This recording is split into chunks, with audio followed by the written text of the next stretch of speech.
Bienvenue. Je suis très heureuse de vous retrouver aujourd'hui pour ce webinaire organisé par Des Enjeux et des Hommes et Meilleurs Demain. C'est le premier d'une série. Je vous en reparlerai pendant ce webinaire, mais c'est le premier d'une série entre aujourd'hui et les 10 jours qui arrivent, où on va délivrer avec pédagogie et retour d'expérience, un certain nombre de sujets en lien avec les RSE pour vous faire, vous éclairer, vous monter en compétences et puis évidemment échanger avec vous. Alors de base, nous avons coupé les micros et les caméras de l'ensemble des participants pour garder une bande internet, une bande réseau acceptable pour ce webinaire, mais on va avoir l'occasion d'échanger par chat. Vous verrez, j'ai prévu quelques quiz. Alors, il y a Maëva qui dit bonjour, le son est taché seulement de mon côté. Je vérifie. Bon. Chez nous, ça va. Ok, chez nous ici ça va. Alors, je remercie d'avance Mathilde et Mickaël qui m'aident aujourd'hui dans l'animation de ce webinaire, puisque... Attends, tu bouges plus. D'accord. Parce que... la vidéo est figée. Ok, bon, la vidéo est figée, on va faire avec. Ce qui est important, c'est que vous voyez bien le webinaire avec mon écran. Donc aujourd'hui, on est là pour parler de comment impliquer les équipes communication dans la mise en œuvre de votre démarche RSE. Donc on va parler de RSE, on va parler de communication responsable. Je vais peut-être vous dire en 2 mots qui je suis quand même, puisque je suis votre animatrice aujourd'hui pour ce webinaire, mais très brièvement. On aura l'occasion, si vous le souhaitez, de faire connaissance plus amplement par email, par LinkedIn, quand vous voulez. En tout cas, on est là avec l'équipe des Enjeux et des Hommes pour répondre à vos questions. N'hésitez pas à profiter de ce confinement pour faire avancer tous ces sujets. Alors, qui je suis ? En tout cas, la communication, mon premier lien avec la communication, je pense que c'est comme vous tous, aux alentours de 2-3 ans, quand j'ai commencé à tenter de communiquer avec le monde qui m'entourait. Puis j'ai fait un vrai gap intellectuel quand j'ai été étudiante, à l'occasion de mon master en école de commerce, où j'ai écrit un mémoire sur est-ce que la communication responsable rend le consommateur responsable. C'était dans les années 2006-2007. À l'époque, il y avait peu d'écrits sur le sujet. J'ai eu la chance de rencontrer l'équipe qui avait composé Advisor, qui était un collectif, un think tank autour de la communication responsable et qui était en train d'écrire un livre et que j'ai aidé à écrire, le livre sur la communication responsable que vous retrouverez aux éditions Erol. Dans ce collectif, il y avait un certain nombre de professionnels et d'experts sur le sujet, dont Agnès Rambaud-Paquin, la fondatrice et présidente de Des Enjeux et des Hommes, équipe que j'ai rejoint il y a plus de 12 ans pour travailler sur ces sujets, aider les entreprises à structurer leur démarche RSE, mais surtout aider les entreprises, les accompagner pour intégrer la RSE dans les pratiques métiers, dans les process métiers. C'est ce qu'on a fait dans de nombreuses entreprises de toute taille, tous métiers confondus. À la suite d'Advisor, Advisor n'existe plus, mais il y a eu un certain nombre d'autres initiatives dans le secteur de la communication responsable. Des Enjeux et des Hommes a été le cabinet de formation qui a délivré les formations communication responsable de l'ADEME auprès d'agences, d'annonceurs. On a dû former des milliers de communicants. On n'a pas tenu le compteur, mais on a formé un certain nombre de communicants à travers la France entière. On a aussi conçu des modules pour la ACC il y a déjà quelques années sur la communication responsable. On est formateur pour l'IFOR sur ce sujet. On a formé des équipes marketing et communication des entreprises adhérentes à Citeo. Donc j'ai animé ces formations, entre autres. Et puis, on a travaillé avec la FNOR à la réalisation de l'ISO 26000 métier de la communication, qui est l'ISO 26000 dédié au métier de la communication. On a participé au groupe de travail. Donc, ça fait des années qu'on œuvre sur le sujet de la communication responsable. On continue énormément à former sur ce sujet en intra, en entreprise ou en collectivité ou dans les ministères, mais également en inter. Et donc, si vous avez envie de prolonger le sujet, et si vous avez envie de vous monter en compétences ou monter en compétences aux équipes, vous pourrez venir nous retrouver à l'occasion d'une formation qui s'appelle Communication responsable. Je vous redonnerai les dates puisque la prochaine est fin mai. Voilà. Alors, si vous êtes venus aujourd'hui, c'est pour qu'on parle de ces sujets. Je ne vais pas vous faire une conférence sur la communication responsable, mais simplement vous rappeler en un clic. L'idée, c'est d'avoir un socle commun pour ce webinaire, que la communication responsable, c'est porter un message responsable, avant tout sur un support éco-socio-conçu, en interaction avec mes parties prenantes. Ce n'est pas nous qui l'inventons, c'est issu du livre réalisé avec Advisor, mais également de l'ISO 26000 métier de la communication. Et ça, peu importe les médias, print, digital, event, hors médias. Pour ce faire, pour atteindre ce Graal, cette communication responsable, et finalement peu importe le sujet, parce qu'on parle de communication responsable, que le message parle de développement durable ou de RSE ou d'autres sujets, on est vraiment dans une volonté de la part du communicant d'avoir une information fiable, partagée, pédagogique, avec une mise en œuvre, évidemment avec des communicants informés, formés et impliqués. Ça, c'est très important et on reviendra dessus. Alors, je vois en même temps le chat. J'espère que le réseau et le son fonctionnent. Et si jamais ce n'est pas le cas, vous aurez les informations sur la chaîne YouTube. N'hésitez pas à nous dire si vous entendez bien ou pas. Alors, cette mise en œuvre, elle se fait avec des communicants informés, formés et impliqués. Et donc, c'est bien le sujet de notre webinaire. Et on va voir comment on va pouvoir, enfin, pourquoi d'ailleurs, on va pouvoir, pourquoi les impliquer, ces équipes communication, et comment les impliquer.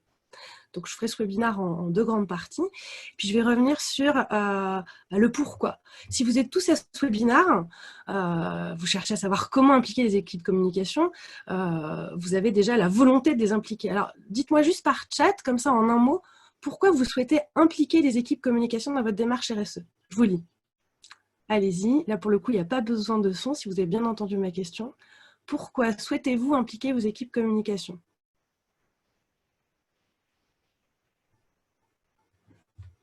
Alors, vous pouvez écrire dans le chat si tout le monde le voit. Créer de l'engagement. Merci. Pour qu'ils soient davantage motivés. Merci à Céline et à Anne pour vos retours. Bon, c'est déjà 2 beaux objectifs que de créer de l'engagement et les motiver. La cohérence, l'implication, indispensable pour assurer la cohérence dans la démarche RSE-DD. On va en reparler de cette cohérence, c'est important. Ils sont porteurs de la politique, les RSE. Une connaissance fine de la RSE, car j'ai l'impression qu'elles sont un frein pour le moment, pour le relayer auprès du reste des équipes, tout à fait. Pour donner du sens aux démarches RSE en interne et en externe, se faire un relais de nos actions. Alors oui, dans les personnes, pas d'équipe, car je suis consultant également, j'espère aider des entreprises à s'engager dans une démarche RSE, pouvoir communiquer efficacement ensuite. Merci Laetitia. Oui, ce que je n'ai pas dit dans tous ceux qui sont présents pour ce webinaire, vous êtes soit consultant, soit en charge de la RSE, soit en charge de la communication, soit agence.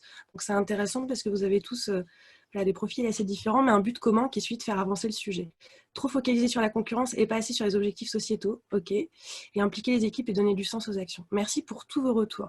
Je vais revenir très rapidement sur le pourquoi, parce que ce qui nous intéresse, c'est le comment, mais je pense que c'est important de rappeler ce pourquoi, et notamment dans le contexte actuel. Je ne saurais pas sans vous rappeler que nous vivons une situation un peu particulière. Je vais faire le lien entre ça, la RSE et la communication. Merci pour vos retours. Et parce que l'équipe communication réalise beaucoup de supports, qu'il ne sert à rien de communiquer sur les enjeux RSE si on communique sur des supports pas green du tout. Alors, vous voyez qu'on va parler de com interne, de com externe, de sens entre le message, le support. Donc, tout ce que vous venez de dire ici, je vais en reparler de façon très briève dans la partie pourquoi. Alors, pourquoi impliquer les équipes communication? Je vous rappelle ça rapidement, mais je pense que vous le connaissez. Pour ceux qui ne connaissent pas, vous aurez des liens pour aller plus loin. Tout d'abord parce qu'il y a la déclaration de performance extra-financière. Il n'y a pas que ça, hein, évidemment, mais ça fait partie des sujets sur lesquels les communicants peuvent être fortement mobilisés, ainsi que l'équipe RSE, donc obligatoire pour un certain nombre d'entreprises. J'ai remis ici les ratios. Mais c'est aussi le devoir de vigilance qui oblige les entreprises à devoir gérer leurs risques sur leur chaîne d'approvisionnement. Alors ça, évidemment, les investisseurs regardent ça de près, hein, parce que gérer le risque, ça peut poser des questions d'un point de vue investissement dans une entreprise, si elle le fait bien ou pas bien. Là, le rapport que je vous ai mis, c'est un rapport notamment d'Amnesty International, les Amis de la Terre. Donc la société civile est aussi très présente pour regarder ce que racontent les entreprises. La loi Pacte, la plus positivement, qui maintenant invite les entreprises à prendre la parole et à réfléchir à leur raison d'être, à l'intégrer dans leur statut d'entreprise. Et puis aussi une société civile qui est de plus en plus alerte. Alors sur des sujets environnementaux, là c'est la marche du climat, de plus en plus avec les sujets sociaux et sociétaux, notamment santé, avec ce qu'on est en train de vivre. Pourquoi? C'est aussi parce qu'il y a une attente montante de sens Alors ça, c'est des études qui sont sorties avant la période Covid, là, coronavirus. L'an dernier, il y a eu beaucoup de baromètres sur la communication responsable, notamment de Kantar, mais de plein d'autres organismes d'observatoires d'études sur le sujet. Dans le magazine Stratégie, donc ça c'est ce que vous voyez en haut à gauche, et notamment un article qui rappelait que le baromètre des valeurs des Français Kantar TNS en 2019, c'était une recherche de sens, un besoin exprimé par 58% des Français. Cette montée en puissance d'attente de sens, elle est aussi corroborée par un certain nombre d'autres observatoires. J'ai mis ici un observatoire, mais il y en a d'autres, des marques positives d'utopie, qui rappelaient ici qu'un consommateur dont la perception d'une marque est marquée par une positivité significative présente en moyenne une intention d'achat 2,4 fois supérieure à celle d'un consommateur. Une autre étude, Brands 2019, en un an, les marques avec des engagements sociétaux ou environnementaux forts ont ainsi progressé 2 fois plus vite en valeur que les marques qui ne s'engageaient pas dans cette voie. Donc on voit bien que la montée de sens, elle est vraiment de plus en plus prégnante chez les consos. Mais ces consos, c'est aussi des salariés. Alors, est-ce que ça change quelque chose avec le coronavirus ? Eh bien, oui et non. C'est-à-dire que ça renforce. C'est une attente qui est de plus en plus grandissante. Et au-delà du sens, c'est l'utilité qui est attendue de la part des entreprises, mais surtout des marques dans leur discours. Ça, c'est le dernier stratégie. D'ailleurs, je vous invite à les feuilleter parce qu'ils sont gratuits en ce moment. Vous retrouverez ça sur la page de stratégie. Et donc le dernier qui parle du marketing du jour d'après, qui est intéressant. Il y a aussi un dossier spécial sur la raison d'être. Et c'est le directeur de la rédaction, Gilles Wibo, qui rappelle ça, hein, l'utilité de la marque. Alors, il a rien inventé, il s'est basé sur le baromètre Kantar, mais aussi le dernier baromètre des marques de l'UDM, de l'Union des marques, et qui rappelle, je vous mets ici l'extrait, qu'on va vers une communication d'engagement. Quand on demande aux entreprises, aux salariés, aux consommateurs, excusez-moi, ce qu'ils sont en attente par rapport aux marques, ils disent un tiers des répondants estiment qu'il faudra rassurer les consommateurs sur l'utilité de leur marque et un besoin de communication plus engagé, avec dans le registre, on voit dans les 3 premières attentes en sortie de crise, c'est engagement sociétal, engagement environnemental, l'utilité de la marque et des actions de communication autour de la solidarité. Donc tout ça est en train de se renforcer. D'ailleurs, je vous invite, c'est un petit cadeau pour vous, si vous avez envie de creuser ce genre de baromètre. Jeudi 30 avril, Kantar propose un webinaire gratuit là, sur l'évolution des comportements et l'implication pour les marques. Donc tout ça est en train de se renforcer.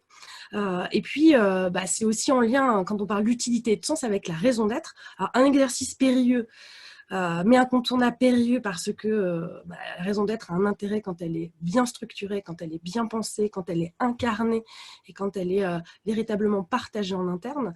D'ailleurs, il y a un webinaire que Des Anges des Hommes vous proposera cette semaine. Je vous redonnerai toutes les dates en fin de webinaire sur la raison d'être, justement, avec un retour d'expérience sur comment on la structure et comment on accompagne nos clients sur ce sujet. Et dans ce dossier spécial sur la raison d'être, il y a notamment Sacha Lacroix, qui est directeur général en charge du planning chez Rosa Parks, qui rappelait qu'on va aller au-delà de la raison d'être. En tout cas, on va monter en puissance sur le higher purpose. Donc, c'est vraiment qu'est-ce que je peux... donc, est-ce que je suis vraiment utile à la société et comment je pourrais l'être davantage, comment je pourrais changer pour l'être encore plus.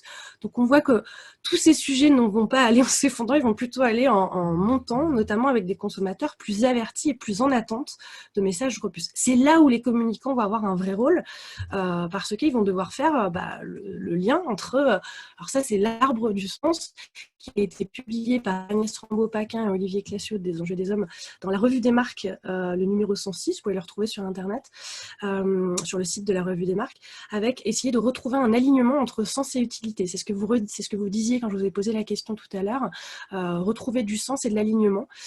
Et notamment parce que la démarche RSE, c'est un peu les racines, c'est ce qui n'est pas forcément toujours communiqué par les entreprises, mais c'est le socle de l'entreprise en termes d'engagement. La raison d'être, qui est un peu la colonne vertébrale, c'est cette phrase, hein, c'est cette ambition, cette vision qui va être partagée, qui va se nourrir évidemment des fondamentaux de la RSE dans l'entreprise. Pour ça, il faut avoir fait un diagnostic évidemment, et puis se poser la question de là où on a une pertinence à s'engager. Puis la promesse de marque, qu'on appelle aussi dans notre jargon la RSM, la responsabilité sociétale de la marque, qui pour le coup est un peu la partie immergée de l'iceberg, et qui finalement est allée se puiser tout ce qu'elle a raconté dans la raison d'être et la RSE. Et là, les communicants ont un vrai rôle, mais alors, vous voyez comme c'est assez compliqué, parce qu'on parle de raison d'être, on parle de RSM, on parle de communication engageante, d'anti-greenwashing. Les communicants, ils ont besoin d'être éclairés, sensibilisés, formés, aussi rassurés sur leur rôle, sur ce qu'ils ont le droit de faire, pas le droit de faire, sur ce qu'on attend d'eux, sur comment ils peuvent contribuer à la promotion de tous ces sujets de façon la plus intelligente, partagée, transparente possible. Et c'est pas si évident. Voilà, donc ça c'est aussi l'alignement entre le sens et l'utilité. C'est aussi une attente, là j'étais plutôt côté externe, mais c'est aussi une attente interne. L'attente interne, alors, pardon, je ne vous ai pas dit juste avant, mais il y aura un webinaire aussi par des enjeux et des hommes la semaine prochaine sur le marketing d'après. Donc, vous pourrez creuser tous les sujets dont je vous parle, vous pourrez les creuser en webinaire. Alors, c'est aussi une attente interne, vous l'avez dit tout à l'heure, il n'y a pas que la com externe. Les communicants, ils peuvent contribuer à des démarches RSE aussi et surtout pour mobiliser l'interne, donner du sens, créer du déclic. Alors là, on va faire un petit quiz parce que je me suis basée sur l'Observatoire des salariés de l'entreprise responsable 2019, qui est sorti en 2020 par des enjeux et des hommes et Ecodev et Occurrence. Vous aurez un webinaire également lundi prochain sur ce sujet. Vous voyez que tous les sujets sont bien préparés. Et alors, on va faire un petit quiz. Alors, selon vous, d'après cet observatoire, quelle part de salariés sondés savent définir la RSE? Vous écrivez A pour 4%, B pour 24% ou C pour 54%. Allez-y, A, B, B. Principalement du B, B, A, B. A, B. On n'a pas le droit de copier sur son voisin d'avant. Ok, j'ai principalement des A et des B. Alors, c'est bien parce que la réponse, c'est C, 54%. Alors, ils disent, on est dans de la déclaration. En revanche, donc, ils disent parce que quand on leur donne la liste, pas forcément spontanée, encore une fois, mais ils font le lien avec la contribution de l'entreprise aux enjeux de développement durable. Là où je vous retrouve avec les A et les B, c'est que quand on leur demande, d'accord, mais concrètement, comment tu vas pouvoir, toi, t'impliquer dans ton métier, quels sont les exemples concrets d'engagement de ton entreprise, là, on ne retrouve pas les 54%. En revanche, c'est un sujet qui est vraiment en train de progresser. Par rapport à 2017, il y a eu plus, j'avais noté le petit chiffre, plus 24 ou 27%, je le retrouverai peut-être après, je l'avais noté, d'évolution positive en termes de connaissances sur le sujet. Et une motivation à s'investir pour 70% de ses salariés. Donc c'est assez fort en termes d'attente d'implication. Autre et dernier quiz, selon vous, toujours d'après cet observatoire, quelle part se disent mal informés sur la démarche RSE de leur entreprise? Quelle part de salariés? 51%, 71%, 91%. Donc là, j'ai tous les pessimistes qui mettent C, non, B, A, B. Merci de votre participation, c'est très agréable de voir tous participer. Il y a Rafa qui est très pessimiste, qui met C. C'est 71%. Et donc là, quand on leur demande sur une échelle de 0 à 10, comment évalueriez-vous votre niveau d'information sur la démarche RSE de votre entreprise? Voilà, ils sont 71% à dire être mal informés, alors que 67% aimeraient être force de proposition. Donc il y a une envie d'être impliqué, il y a une envie d'être mieux informé. Et d'ailleurs, quand on leur demande est-ce que la com, finalement, ça peut être un lieu de mobilisation, la réponse est oui, en tout cas dans ce baromètre, puisque quand on leur demande, selon vous, quel serait le moyen idéal pour engager les équipes dans la RSE, le premier point qui arrive, c'est communiquer, sensibiliser les salariés et vulgariser le sujet. On retrouve ensuite organiser des réunions, des groupes de travail, veiller à impliquer l'ensemble des salariés. Alors, j'ai pas remis en dessous, mais il y a évidemment plus de temps, plus de budget. Il y a la formation qui remonte aussi comme quelque chose de très important dans le baromètre. Et on a en premier lieu la communication. Donc là, il y a un vrai rôle pour les communicants, avant que je passe au comment. Puis je vais faire un petit vérificateur. Voilà, c'est parfait. Le rôle des communicants, c'est, on l'a vu, Communication institutionnelle et externe, avec évidemment les impondérables, on va dire les obligatoires, le rapport RSE, la communication sur le site internet, participer, œuvrer à la définition de la raison d'être, l'organisation d'événements responsables autant que faire se peut, aussi de nouvelles pratiques, puisque ça c'est notamment de nouvelles fonctions, en tout cas des fonctions qui évoluent pour les directions RSE, et ça c'est tiré de l'étude qu'on a réalisée des enjeux des hommes avec l'ORS, qui s'appelle Panorama des acteurs de la transformation. Je vous invite à lire cette étude, on vous l'enverra post-webinaire, on vous fera un petit mail récap de toutes les études dont on vous a parlé. Et dans cet observatoire, enfin ce panorama, on rappelle qu'un des rôles futurs, notamment des directions RSE, enfin actuelles pour certaines, mais futures, ça va être vraiment le dialogue partie prenante. Et là, les communicants vont avoir un rôle à jouer d'accompagnement, d'outillage, de communication online, mais aussi en rendez-vous physique. Donc ça, c'est un des premiers rôles, mais il y a aussi toute la com produit et marque, l'accompagnement des communicants auprès des équipes marketing, et notamment la communication autour de la responsabilité sociétale de la marque, comment la marque prend la parole sur son engagement, la communication on-pack, off-pack, la co-création. On voit de plus en plus de marques co-créer leurs offres avec leurs parties prenantes. Et là, c'est comment on communique, comment on travaille sur ces sujets d'innovation. Puis c'est aussi la prise de parole dans les médias, publicité, grands médias, hors médias. Voilà. Et enfin, la communication interne avec un des rôles, ça va être évidemment de sensibiliser, vous en avez parlé, et puis j'en ai déjà parlé avant, puis vous l'avez dit dans le chat, mais c'est aussi aider à la sensibilisation, à l'acculturation sur les RSE des équipes internes. C'est aussi l'organisation d'événements, alors ça va être on en reparlera, mais de conférences, de petits déjeuners sur le sujet, animer les réseaux de correspondants par exemple, et que les réseaux de correspondants RSE, c'est là où les directions RSE, on va avoir un vrai besoin des équipes com pour déployer, donner envie, rendre la démarche RSE la plus ludique, attractive possible. Donc finalement, le rôle des communicants, pourquoi les impliquer, c'est parce qu'ils ont un rôle fondamental dans toutes ces démarches. Alors évidemment, il va falloir se poser la question de quel communicant je vais cibler, quel va être l'objectif, puisque dans une entreprise, vous n'avez pas forcément des équipes dédiées pour chacune de ces types de communication. Donc ça sera adapté en fonction de votre organisation. Mais voilà les rôles sur lesquels véritablement les communicants vont pouvoir aider à contribuer à la démarche RSE. Alors je passe au comment. Comment les impliquer. Et là, je vais vous faire un peu de retour d'expérience. On a écrit un guide il y a déjà quelques années que vous retrouverez sur le site des enjeux des hommes. Vous allez dans l'onglet Actualité, et puis tout en bas, vous avez les guides et les études qu'on a réalisées et qui sont disponibles gratuitement. Et notamment un guide sur la mobilisation des équipes au développement durable. Donc, c'est un guide pratique, 10 fiches pratiques pour répondre aux questions de pourquoi mobiliser, comment mobiliser. C'est un peu notre sujet aujourd'hui. Alors, plus globalement, les équipes dans un sens large, mais on partage un peu de théorie aussi sur la théorie de l'engagement et de la mobilisation. Vous retrouverez dans ce guide une roue qu'on appelle la roue de la mobilisation, et on montre à quel point il va être important de mobiliser les équipes, et notamment ici, on parle des équipes communication, pour les passer d'un état de détaché à concerné, donc les monter en conscience, qu'elles prennent conscience, qu'on crée des déclics, qu'on partage un sens commun, des repères. Et c'est ce qu'on appelle la sensibilisation. Ça va être important de ne pas la confondre avec la formation. Alors, qu'est-ce qu'on entend par sensibilisation? J'aimerais bien que vous puissiez me donner dans le chat des idées pour sensibiliser les communicants. Alors, des choses que vous avez vues ou que vous avez déjà testées, que vous avez déjà mises en œuvre.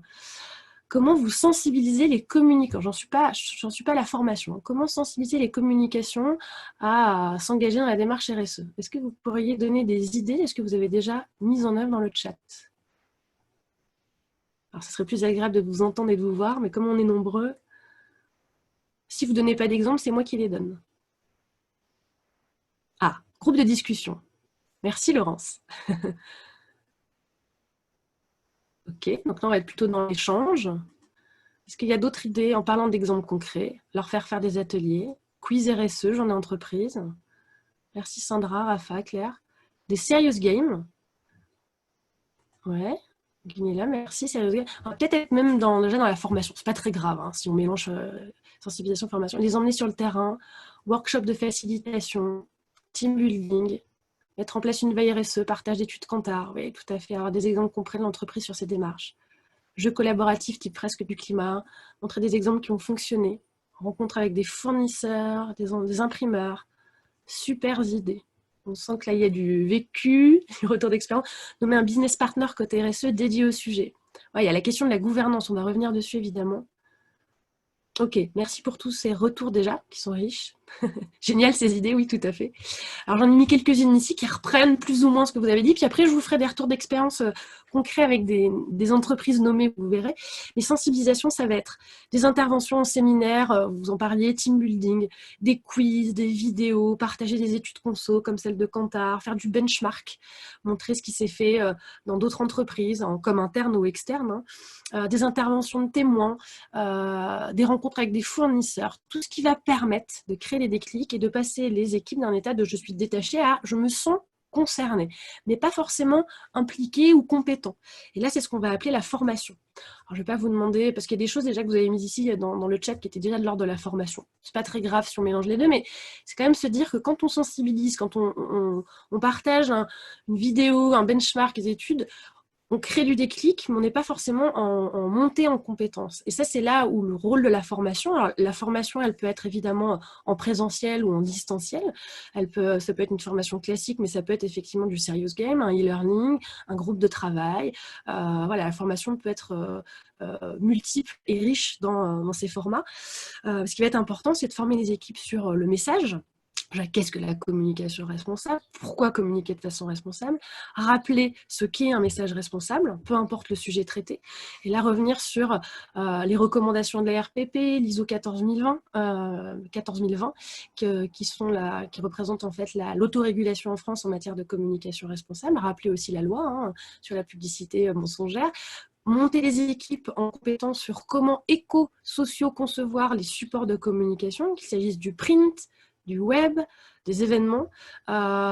Les aider aussi, ça peut être de la formation action avec des ateliers où on va créer des outils métiers, des checklists, des fiches métiers, des outils qui vont nous permettre de faire de l'évaluation de nos événements de manière plus responsable. Voilà. Là, on va être vraiment dans la montée en compétences. Donc, les équipes passent d'un état de concerné à impliqué. Et puis derrière, il va falloir les engager dans la durée. Et ça va être le vrai rôle de la personne en charge de mobiliser autour de la communication responsable. Donc ça peut être quelqu'un à la direction ou quelqu'un à la communication, ça dépendra de la gouvernance que vous aurez mise en place. Mais c'est ce qu'on appelle l'ancrage, l'implication. Et merci Mathilde pour le partage en parallèle, notamment sur les règles de la RPP. Et l'ancrage, ça va être le fait, par exemple, de pousser l'entreprise ou la direction de la communication à la signature de d'une charte maison ou d'une charte, par exemple, la charte de l'UDEM, je vais revenir dessus, faire du reporting, se fixer des objectifs, suivre ces indicateurs dans le temps, pouvoir communiquer en interne, en externe sur les avancées. Et puis, ça va être aussi la mobilisation dans le temps, faire durer la dynamique, donc organiser des cafés-cons, des challenges, écrire un livre blanc sur le sujet avec les meilleures pratiques de la maison pour le partager, par exemple, en interne auprès des autres équipes. Ça va être aussi la mise en place de veille, vous en parliez tout à l'heure, de trophées, par exemple, concourir aux trophées communication responsable ou RSE qui peuvent exister, et la rémunération variable aussi. Ça peut être aussi un facteur d'ancrage et d'implication, le fait d'intégrer dans les feuilles de route métiers, mais aussi dans la revue annuelle RH avec les équipes en charge de ces sujets, des objectifs sur la question. Donc on voit bien que comment impliquer les équipes communication pour contribuer à la démarche de la RSE, ce n'est pas une action, c'est un faisceau d'actions. C'est un véritable projet de moyen long terme. Quand on me demande mais combien de temps vous allez mettre pour nous aider à mobiliser les équipes com, j'ai envie de dire, ce n'est pas du tout une destination, c'est un voyage, tout ce sujet. C'est beau, c'est le côté allégorique du webinar. C'est vraiment ça, c'est-à-dire qu'on va être sur parfois des actions de mobilisation ponctuelles et qui vont s'étaler dans le temps, qui vont raconter une histoire. Il faut aussi dire que les équipes, elles bougent, elles sont mouvantes, qu'il peut y avoir du turnover, donc il faut aussi penser à tout ce qu'on va pouvoir laisser comme trace. L'idée de signer une charte, de définir un manifeste, par exemple, d'engagement en matière de communication responsable, des fiches métiers, des fiches pratiques. C'est aussi l'occasion pour les équipes qui arrivent de rentrer dans le bain et de se mettre tout de suite au niveau de compétences du reste des équipes. Donc ça va être très important. Alors je vais vous donner quelques retours d'expérience, vous allez voir, parfois ponctuels et parfois plus larges sur le sujet. Alors, un retour d'expérience, c'est le Stade de France, qui a des équipes communication, marketing, commercial assez étoffées, puisqu'ils organisent des événements. Et il y a quelques années, ils sont venus nous demander de les aider à mobiliser ces équipes. Alors, des équipes qui ont l'habitude, plus généralement, qui avaient plus généralement l'habitude d'aller faire des séminaires en Afrique du Sud, dans des pays assez lointains, avec des activités en lien avec les destinations, c'est-à-dire pas forcément toujours très événements responsables. Et le Stade de France s'est engagé il y a déjà quelques années dans une démarche RSE et de communication responsable. Il nous a demandé de les aider à accompagner ces équipes à l'occasion de ce séminaire. Donc à l'époque, on avait travaillé avec l'agence Beautiful Monday, une agence d'organisation d'événements responsables, pour leur organiser un séminaire un peu drastique. C'est-à-dire que ils sont partis, alors il y a une petite communication qui a été faite en cours et après évidemment pour leur expliquer pourquoi cette année ils ne prenaient pas l'avion, ils prenaient le train pour partir en séminaire, mais ils sont partis en Camargue dans un lieu plein de sens, où évidemment sur place les animations étaient en phase avec l'éco-construction, autour de la biodiversité, etc. Des repas, enfin c'était vraiment le choix de l'hôtel, des repas, de tout l'ensemble du séminaire était en phase et dédié avec les sujets de RSE, puis évidemment l'objectif c'était de les faire travailler en atelier sur la feuille de route. Donc tout avait été prévu pour les mettre en condition. Alors, ce qui est intéressant, c'est de voir le reportage photo des personnes avant, pendant, après, parce qu'avant, ils se demandent vraiment ce qu'ils ont fait de mal pour être envoyés en Camargue et pas prendre l'avion pour leur séminaire.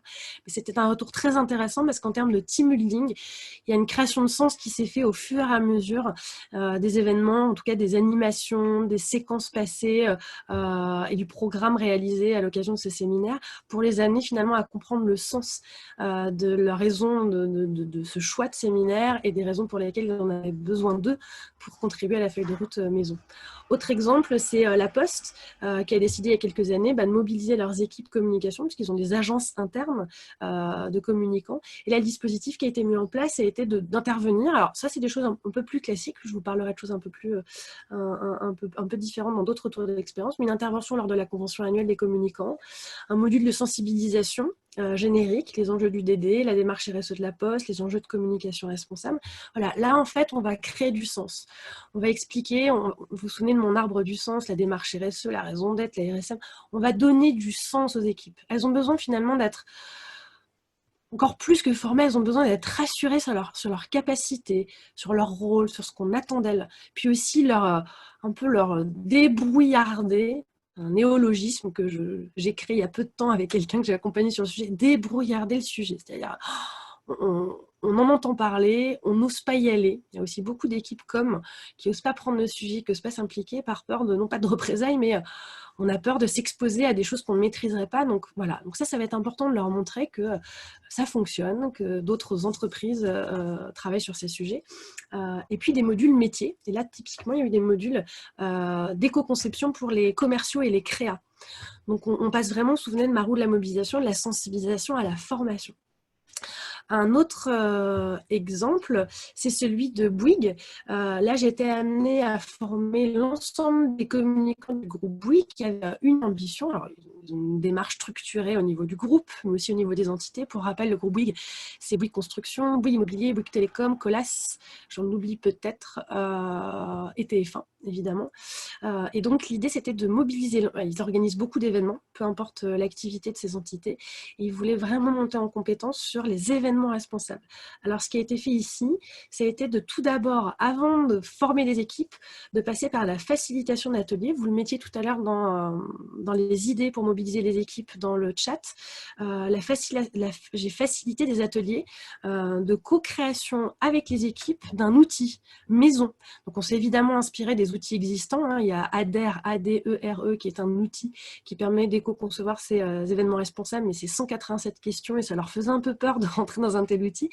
Donc, ils ont voulu, en s'inspirant de tout ce qui existe sur le marché, que ce soit les outils existants, on est allé s'inspirer des recommandations de la RPP, de l'ADEME, de la ACC, de l'ANAE, qui est l'Agence nationale des agences de l'événement. Donc, il y a plein d'outils à disposition.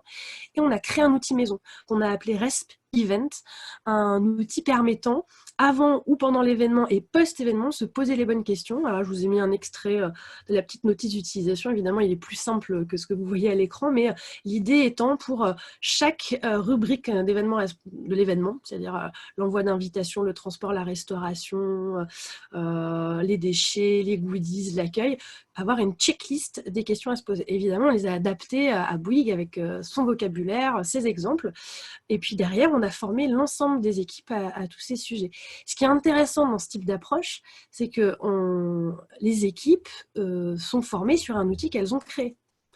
C'est comme l'idée des chartes. C'est-à-dire, imposer une charte à des équipes qui n'ont pas travaillé dessus, ça ne fonctionne pas. Là, il n'y a pas eu besoin de les convaincre à utiliser l'outil puisqu'elles avaient travaillé sur le sujet. Le vrai challenge pour l'équipe RSE au niveau du groupe Bouygues, ça a été de s'assurer de l'utilisation de l'outil et de faire durer la dynamique dans le temps.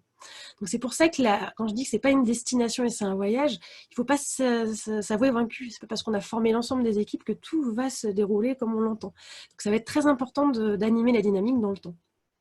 Alors je vais juste vous montrer une petite vidéo. Hop, je vérifie l'heure et c'est bon. On terminera à 12h10, comme on a pris 10 minutes de retard, si tout le monde peut rester jusque-là. Ça nous permettra d'échanger en fin de webinaire si vous avez des questions et des réponses. Je vais vous passer un petit extrait d'un film, d'une vidéo qu'on a réalisée qui s'appelle « Innover en communication responsable », qu'on a réalisée avec l'IFOR, qui est l'organisme de formation des ministères sur ce sujet. Et donc, c'est une vidéo sur la communication responsable que vous retrouverez évidemment sur le web. Hop, et qui parle de gouvernance. J'espère que vous allez bien entendre. Hop, alors je vais remettre le son. Voilà. J'espère que ça va marcher.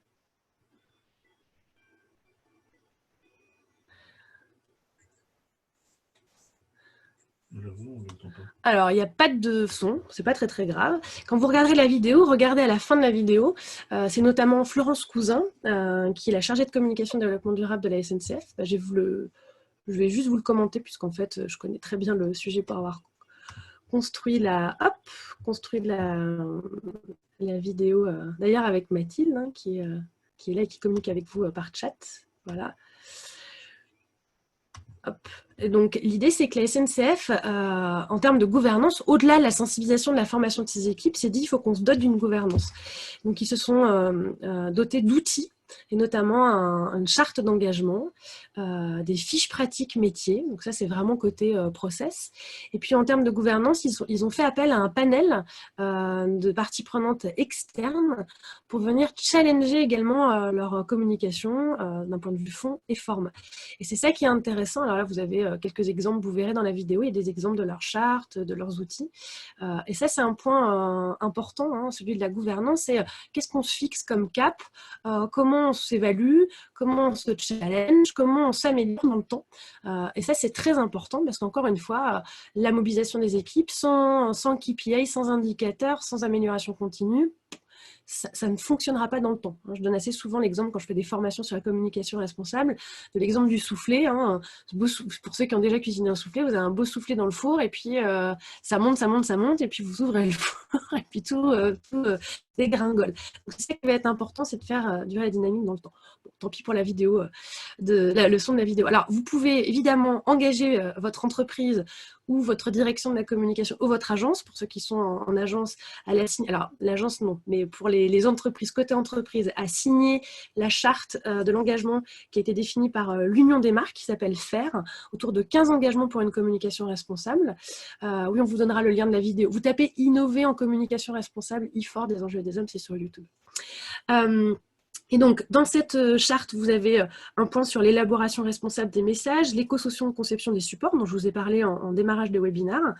La diffusion maîtrisée des communications, c'est notamment les formats publicitaires, donc tout ce qui est RGPD, prise en compte des publics.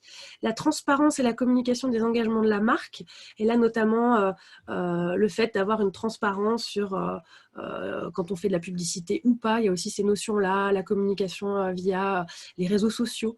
Ça, c'est intéressant aussi. Il y a la RPP qui a fait un très bon webinaire sur le sujet quand on communique quand on travaille sur la communication avec des communautés qui prennent la parole pour vous sur vos sujets de RSE. Et puis, les relations responsables avec les partenaires. globalement, c'est 15 engagements dont vous pouvez vous inspirer. Vous pouvez aussi ne pas signer la charte et vous inspirer de cette charte pour mettre en place votre gouvernance et votre politique de communication responsable. Et vous pouvez aussi faire votre propre charte. C'est ce que je vous montrerai, c'est ce qui a été fait avec Biocop. On s'est inspiré de cette charte. C'est également donc une charte sur laquelle il faut un bilan. Je ne vous l'ai pas mis ici, mais j'ai vu que le bilan 2020 de l'UDEM était sorti. Et en fait, il demande aux signataires de la charte de passer, donc il y a des niveaux en fait, de 1, 2, 3, d'être au-delà de 2 pour chacun de ces engagements. Et donc, il y a un bilan qui a été fait sur le niveau d'engagement de la part des acteurs signataires. Et si je suis une agence, je peux aussi aller jusqu'à, avec la ACC, qui a lancé un label qui est certifié par la FNOR, qui s'appelle RSE Agence Active. Alors, je crois qu'il y a une dizaine ou une quinzaine d'agences qui, pour l'instant, le sont, basées sur l'ISO 26000. C'est aussi l'occasion d'évaluer ces pratiques et de s'engager dans une démarche d'amélioration continue. Mais il n'y a pas d'obligation. Vous pouvez aussi devenir labellisé B Corp. Il y a pas mal d'agences de communication labellisées B Corp. Je connais bien le sujet pour y avoir travaillé pour notre cabinet des Enjeux des Hommes, qui est également certifié. Donc, tout ça pour vous dire que c'est pas le label qui va mobiliser les équipes, mais ça peut y contribuer parce que, par exemple, être B Corp ou être RSE Agence Active, c'est l'occasion de faire un événement interne, de montrer qu'on s'engage, de valoriser aussi en externe, mais c'est pas le label qui mobilisera l'ensemble des troupes forcément. Donc c'est vraiment, vous l'aurez compris, un engagement plus moyen-long terme sur des actions bien plus globales. Avoir cette question de gouvernance et de mobilisation globale. Alors, l'exemple de Biocop, Biocop, j'ai accompagné les équipes communication pour justement se doter d'outils, mobiliser les équipes et de le faire de façon avec l'interne. Ça, c'était très important, la co-construction, dans leur ton. Ils ont appelé ça un manifeste et non pas une charte. Alors, on s'est inspiré de ce qui existait. On a regardé même les chartes de la SNCF, mais de Bell aussi, qui a fait une charte sur la com responsable. Et puis, quand je dis on, ça a été un vrai travail collaboratif. On a construit des outils maison. Alors, on a déjà formé tout le monde au sujet pendant 2 jours sur qu'est-ce que le message, comment éco-socio-concevoir. On a profité de la formation pour travailler sur qu'est-ce qu'on aimerait avoir comme outil, qu'est-ce qui ferait que notre équipe s'engage dans les 2 années à venir. Et donc, on a identifié tous les outils à créer et on a commencé à réfléchir à la création d'un manifeste. Puis après, j'ai facilité des groupes de travail en physique et puis aussi à distance. Donc, parce que les équipes Biocop sont partout en France et pas forcément dans une seule ville. Et ça a très bien fonctionné avec des outils en ligne de co-construction. Et on a écrit ce manifeste pour une communication responsable, des fiches pratiques, fiches conseils pour un message responsable, pour un print responsable, pour un brief responsable, et l'organisation derrière de Café Conf Expertise pour juste donner la durée dans la dynamique en fait, dans l'année, continuer à les former sur le sujet, à les monter en compétences, à échanger, à aller plus loin. C'est devenu parfois, pour certains d'entre eux, de vrais experts. J'ai eu des échanges sur les encres à base végétale assez poussés. Est-ce qu'il y a des OGM dans les encres à base végétale ou pas? Voilà, des sujets qu'on a dû approfondir. Et donc, c'est ça qui permet véritablement une dynamique sur ces sujets. Et puis, ça peut aller jusqu'à des trophées, je vous en ai parlé, ça c'était dans l'ancrage. Moi, je vous invite à pousser vos équipes, à aller chercher peut-être des trophées. C'est aussi l'occasion de se fixer des ambitions, peut-être des objectifs à atteindre. Donc là, j'en ai mis quelques-uns. Il y a des défis RSE qui sont... d'ailleurs, il y a les 2020 qui vont sortir. Je crois que vous pouvez toujours candidater, d'ailleurs, jusqu'à fin avril. Ou encore le Global Compact qui avait lancé les trophées 2019 des meilleures communications. Ou encore l'ADTEM qui propose un prix marketing responsable, et notamment, l'an dernier, c'était Interface, Citeo et Marine Stewardship Council qui avaient les trophées. C'est l'occasion de valoriser en interne et en externe les efforts des équipes. C'est pas obligatoire, mais je pense que ça peut faire partie de ces moments pour les équipes qui permettent de célébrer les victoires et les efforts fournis. Alors, j'en arrive à la fin quasiment du webinaire pour vous dire que pour aller plus loin, alors il existe plein de choses sur le sujet. Quand je dis plein de choses, plein de ressources. Il y a le site internet de l'ADEME qui vous parle d'éco-communication, qui est super bien fait. Ils ont sorti en 2020 le guide de la communication responsable. Alors, peut-être un petit bémol sur ce guide qui est très bien fait également. Mais alors, sur le volet mobilisation, il y a 3 pages en fin de guide. Vous pourrez les retrouver, évidemment.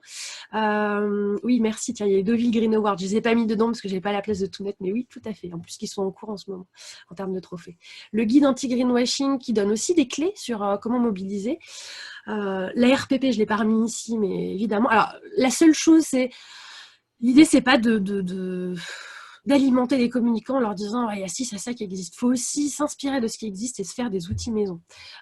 Typiquement, les recommandations de la RPP, pour ceux qui les ont déjà vues, elles sont hyper bien écrites, très faciles de compréhension, mais assez lourdes. C'est très, très, très rédigé.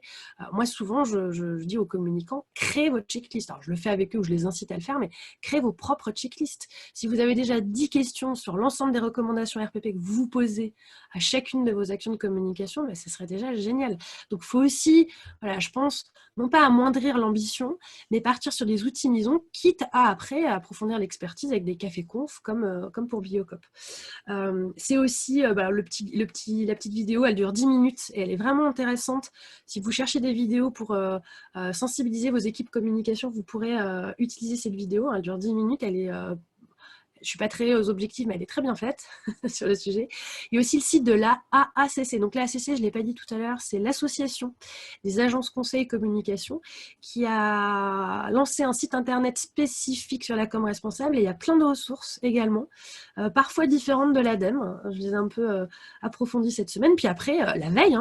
Alors la veille, c'est des outils de veille comme AEF, Décision Durable, RSE Data News ou l'Express ou Stratégie, parce que Stratégie publie beaucoup d'articles sur le sujet, et c'est alimenter une veille sur tous ces sujets, soit pour vous qui avez à mobiliser vos équipes com, mais c'est aussi à donner aux équipes com pour qu'elles continuent à approfondir le sujet.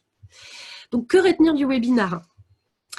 Cibler déjà les objectifs que vous cherchez à atteindre en termes de mobilisation. Voilà, comment impliquer mes équipes com ? Pour quel but ? Dans quelle configuration? Quelles sont les équipes que j'ai à mobiliser? Est-ce que c'est les équipes comme institutionnelles, internes, au market? Voilà. Ciblez le sujet. J'ai envie de dire aussi, voyez plus large que les communicants. J'ai formé avec l'équipe RSE de Clarins l'ensemble des communicants à la communication responsable, mais on a décidé de ne pas seulement mettre les communicants dans la salle. On a mis les acheteurs, les marketeurs, les responsables de marque, les responsables d'événements, les responsables com. On a mis tous les acteurs internes qui œuvrent sur la chaîne de responsabilité pour la communication responsable. Les acheteurs sont finalement répondre à des demandes de leurs donneurs d'ordre que sont les communicants. Et inversement, c'est-à-dire que les acheteurs peuvent aussi aider les communicants à les aider quand ils choisissent un prestataire, qu'il s'agisse d'organiser un événement, un imprimeur. Donc il est important qu'on ait tout le monde dans la même salle. Donc la cible est importante, mais voyez aussi plus large en termes de transversalité, en se disant que finalement le sujet de la com responsable, il concerne énormément de monde dans l'entreprise. Le deuxième point, c'est sensibiliser, créer des déclics, inspirer. Alors vous l'avez dit, puis je vous en ai parlé, vous l'avez dit dans le chat et je vous en ai parlé dans les slides, mais du benchmark, alors pas que concurrents effectivement, ça peut être du benchmark d'autres entreprises, les études conso, un lancement dynamique. Alors, vous parliez tout à l'heure de team building, on fait une charte, en tout cas on célèbre le moment. Et si c'est charte, si c'est une charte de communication ou si c'est une communication plus globale avec un événement, essayez qu'il soit le plus collaboratif possible et en phase avec le sujet. Quand on organise un événement pour lancer une démarche de com responsable, on évite le goodies de la petite éolienne à pile qui fonctionne à pile pour se rafraîchir. Voilà. Et puis soyez positifs. C'est vrai que nous, on continue à parler de communication responsable, mais parfois ça peut un peu coincer. Les communicants vous disent, mais alors avant, je faisais de la com irresponsable. Donc peut-être trouver d'autres. Voilà, parler d'innovation, de com positive. Alors, ils sont très forts, les communicants, les agences. Là, j'ai vu qu'on parlait de bénévolence, de com positive. Enfin bref, on peut trouver ce qu'on veut. L'idée, c'est d'être positif sur le sujet, de donner envie. Former. Je ne vais pas trop m'attarder parce que j'en ai beaucoup parlé, mais rappeler les basiques, outiller. Ça, c'est important. Au-delà de montrer ce qui existe, outiller et co-construisez les outils. Faites entraîner, il faut que les équipes s'entraînent. Donc nous, quand on fait des formations sur le sujet, les équipes s'entraînent à organiser un événement de façon responsable et elles ont droit à l'erreur. C'est ça qui est aussi important. Elles ont droit de ne pas connaître les sujets. Et puis, c'est aussi l'occasion de faire une prise de recul sur ses propres pratiques. Donc moi, dans toutes les formations qu'on anime, on pose la question de sur quoi vous pourriez vous engager individuellement et collectivement. Et on ne repart pas de la salle sans une feuille de route. qu'on va suivre derrière. Alors que ce soit nous ou directement l'équipe communication ou RSE. Voilà. Et puis enfin, impliquer, ancrer, ça va être l'évolution des process, des outils. Alors, il y a pas mal de textes dans cette slide, mais comme ça, vous pourrez la reprendre si vous en avez besoin. C'est l'engagement de l'ensemble des acteurs, je vous l'ai dit tout à l'heure avec l'exemple de Clarence. C'est, je parlais de nourrissage, c'est pas très beau comme mot, c'est pour ça que je l'ai mis en entre guillemets, mais c'est les nourrir tout au long, la veille, des cafés conf, vraiment que cette culture autour de la com RSE, elle vive. Et enfin, la valorisation, elle maintient dans la dynamique. Et le pilotage par la gouvernance, par l'équipe IAS. Voilà ce que j'avais envie de vous dire par rapport à tout ça. Et j'en ai terminé pour ce webinaire, en tout cas sur comment impliquer. J'espère qu'avec ces quelques retours d'expérience, j'ai pu vous donner quelques clés sur comment impliquer les équipes communication à la démarche RSE. Arrive maintenant le temps des questions-réponses si vous en avez.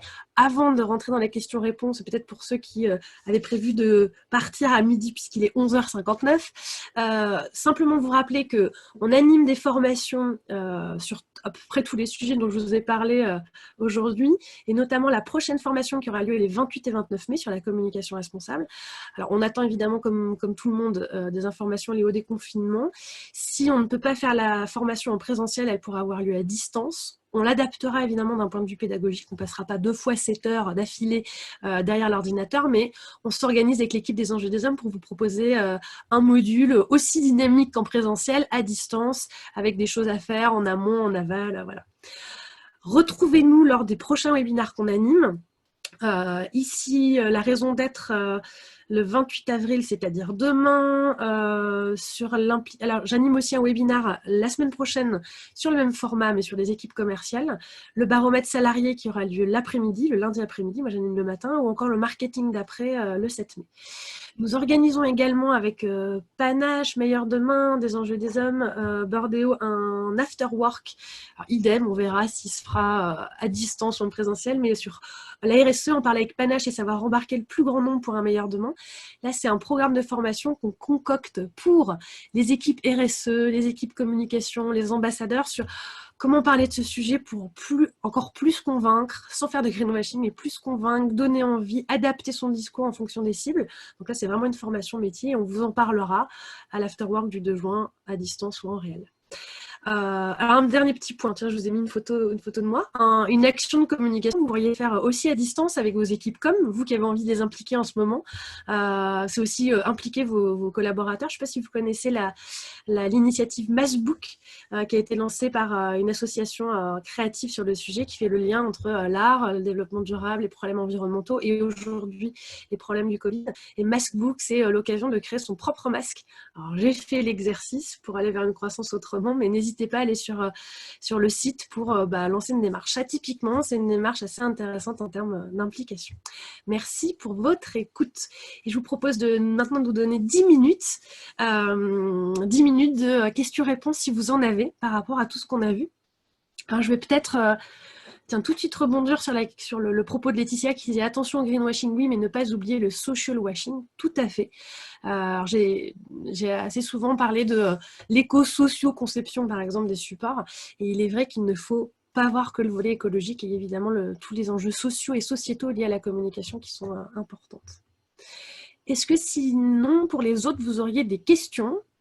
Alors si vous en avez, n'hésitez pas à les poser dans le chat, ou un sujet que vous aimeriez que j'approfondisse, qui a été vu dans ce webinaire.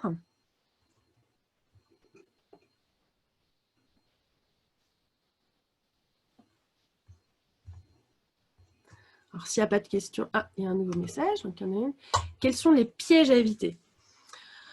Bonjour Amandine, bonjour Gunilla. Alors, quels sont les pièges à éviter dans l'implication des communicants autour de la démarche de RSE?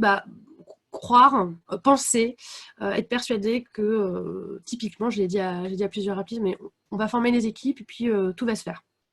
Voilà, globalement.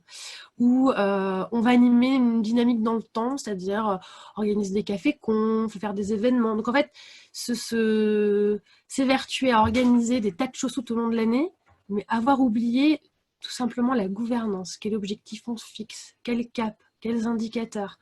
Donc ça, c'est un écueil, c'est-à-dire ne pas penser à une démarche qui soit vraiment globale. Ça, c'est vraiment... Vous avez le droit aussi de répondre à la question quels sont les pièges à éviter. Enfin, pour moi, ce sont les pièges les plus importants à éviter. Amandine nous dit bonjour, mais il n'y a pas forcément de questions. Des conseils pour passer d'une com HSE à une com RSE sans alourdir le système. Alors, pour passer d'une com HSE, RSE en externe ou en interne? En interne. Alors, ce qui va être important, c'est de donner du sens aux équipes sur ce qu'on appelle RSE et ce qu'on intègre dans la RSE. Si la communication HSE existait avant, de simplement dire que l'HSE, hygiène, sécurité, environnement, pour ceux qui ne connaissent pas, fait partie intégrante de la démarche, bah, c'est l'occasion simplement de faire du storytelling et d'expliquer dans quelle petite boîte se mettent les différents sujets. Donc, si la communication HSE était déjà bien faite, bah, sans alourdir, c'est l'occasion non pas de tout réinventer, mais juste d'expliquer le lien. Ça peut se faire par un e-learning bien fait, une petite vidéo motion que vous pouvez faire tout seul, sans agence, une intégration dans des documents de communication plus descendants, mais aussi l'occasion que les managers expliquent le sujet. N'oubliez pas le management intermédiaire. Donc ça c'est super important. Et je pense que si on ne veut pas alourdir, bah, il ne faut pas faire des communications parallèles, il faut essayer de... Alors, on parle de plus en plus de communication intégrée, hein, les rapports RSE qui s'intègrent par exemple dans les rapports plus institutionnels des entreprises, les rapports d'activité. Voilà, c'est l'occasion d'avoir une communication plus uniforme. Là, il faut faire attention, c'est à pas trop uniformiser les sujets en se disant, bah, c'est bon, je mets la RSE dans le rapport d'activité, puis comme ça, j'en parle moins, je noie le poisson. C'est un peu ce qu'on retrouve dans certains rapports. L'avantage qu'avaient les publications un peu parallèles, notamment d'avoir une communication HSE, une communication RSE, c'est qu'on allait vraiment en profondeur. Maintenant, il faut se poser la question de qu'est-ce qu'on cherche à atteindre comme objectif et se fixer des niveaux d'ambition, notamment en termes de mémorisation pour les collaborateurs qui soient au juste niveau. Alors, la place des salariés dans la communication responsable, c'est une bonne question, Anan. On a écrit il y a très longtemps, ça fait partie des premières missions que j'ai menées pour des enjeux des hommes, Enovétique. On avait analysé, 2007-2008, l'ensemble des rapports RSE du CAC 40 et on s'était posé la question de la place de la mobilisation des salariés dans les rapports. En fait, on ouvrait des rapports RSE et parfois, il n'y avait même pas de photos d'humains. Ou quand c'était des photos d'humains, c'était des banques d'images lambda. Et on avait étudié. Alors, ça avait fait tout un pataquès auprès des entreprises du CAC 40 qui avaient dit oui, mais c'est pas parce qu'on avait fait un baromètre. C'est ça qui les avait fait un peu râler. C'est pas parce qu'on communique pas sur nos salariés, qu'on ne fait pas des choses en interne.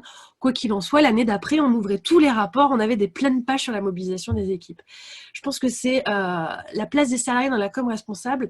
C'est important de leur donner la possibilité de prendre la parole sur ces sujets.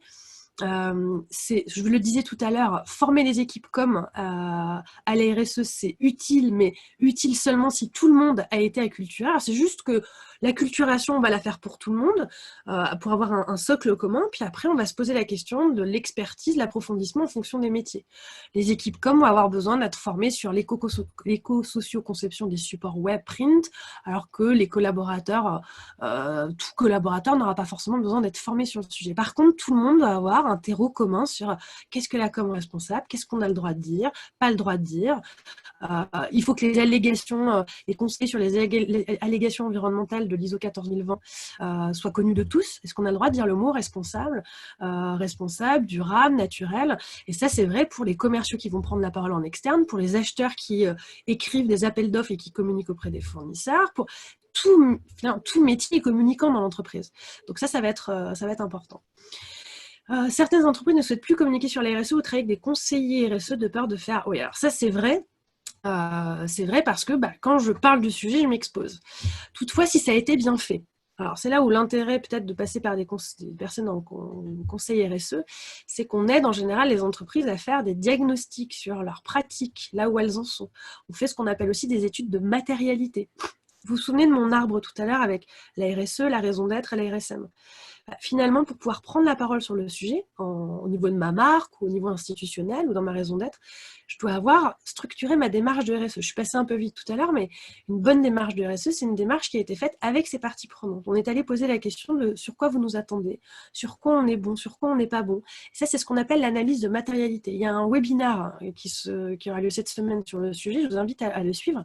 Si ça, c'est bien fait, si ce terreau est existant, Normalement, la communication qui en découle, bah, elle va être plus facilitée, parce qu'on saura sur quoi on peut ou pas communiquer, sur quoi on est bon, sur quoi on n'est pas bon. Après, j'ai envie de dire, la subtilité, ça va être comment on apporte le message, avec de l'humour, sans humour. Est-ce que quand on s'expose, on a préparé toutes les preuves? Et donc ça, c'est du vrai travail avant communication, de fournir sur le site internet les preuves de la communication qu'on va amener. Donc voilà. Donc ça, c'est vrai que... Mais il y a d'autres... je vous parlais tout à l'heure, la SNCF qui a fait un petit comité partie prenante qui vient de challenger. Pernod Ricard a fait ça aussi en interne pour challenger ses campagnes avant sortie.